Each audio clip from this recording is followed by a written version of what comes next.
Backlog at the Alameda County Coroner's office. They are facing a backlog of cases. Officials at the Alameda County Coroner's office say that there's a long backlog of pending autopsies. At the Alameda County Coroner's Bureau, there's now a backlog of autopsies. A recent string of homicides in Oakland is having an effect on the county coroner's office. A rise in the number of homicides, COVID deaths, and drug overdoses in the county has now led to delays in conducting autopsies. Alameda County Coroner's office, a backlog of cases that we first reported on last February, is not getting any better and continues causing delays.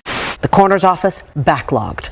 Backlog of Backlog. Backlog. A backlog. Backlog. Backlog. Backlog. A large backlog. Backlog. The backlog. Backlog of bodies. Backlog. A backlog. Backlog. A backlog. Help us with our backlog of autopsies. Prior to the pandemic, there was an average of 5 pending autopsies at the Alameda County Coroner's The Office of Bureau. the State Medical Even Examiner find out continues. how A they national died. shortage of pathologists. Families as of part recent the homicide problem. victims are putting burial plans on hold while they wait for autopsies to be completed. So there's a nationwide shortage of pathologists.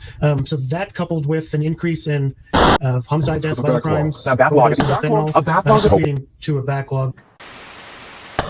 I've been here 10 years. I've never seen it close to like this. Lieutenant Ray Kelly with the Alameda County Sheriff's Office says Thursday morning there were 35 autopsies pending with a total wait list of 90 decedents.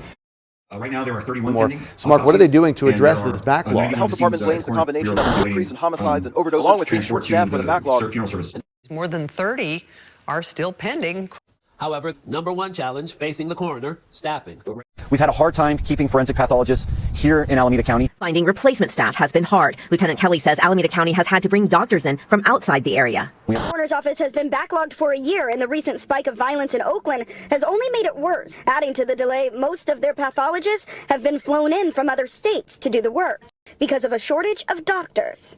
Right now, our last chief forensic pathologist left us a few weeks back. We are currently hiring a new one, and we have been contracting in pathologists that from the area, and also we've flown in some pathologists to keep up with our backlog. What would help us would be a reduction in homicides in the community, and these surges in homicides that we've seen over the past week, that has made our job much more difficult. We have a shortage of forensic pathologists, people qualified to do forensic medical exams, particularly in the case of homicides and violent crime, where we need to do certain type of medical exams to recover evidence. There's just a lot of people dying. This is happening in Alameda. It's probably happening in other cities as well. Not as major as they're seeing in Alameda County.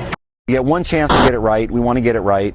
But investigators also need to collect the evidence. Investigators need to collect the evidence. We get one chance to get it right. We want to get it right with our backlog of autopsies. In regards to our crime lab, City Council had just been discussing with the police chief the need to increase resources for crime investigations. and I know that we have a large backlog in regards to our crime lab. We need the police chief to assign a few more officers to the investigations division. We realize they're understaffed. The recent spike in homicides in Oakland and in our other county jurisdictions has been problematic for us. And in some cases, they say they've had to fly pathologists in from other areas. In Oakland this week, families of each homicide victim are waiting, hoping to get their loved ones' remains so they can prepare for funerals. He says the big challenge is a staffing shortage. One of our chief pathologists just took a job somewhere else.